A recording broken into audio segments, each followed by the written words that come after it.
letters by using these wonderful blocks. Please remember to always have the letter handy next to the blocks. And when a child does make an error or a mistake by building the blocks the wrong way around or letting the letter face the wrong way around, please correct them then.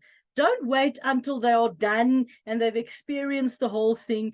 It's not wrong to show them, oh, have a good look at the letter. Can you see it must go like this? So the bottom must stick out to the right and the top must go to the left. And then you make sure to correct the child as you go along. There's two ways you can build this sound. Both of them, we start from the top, we finish at the bottom. There's another idea for you. You can make a little snake with your hands, and then you can build this. Use your wooden letters. The child presses it into the Play-Doh, and then they can make the snake with their hands.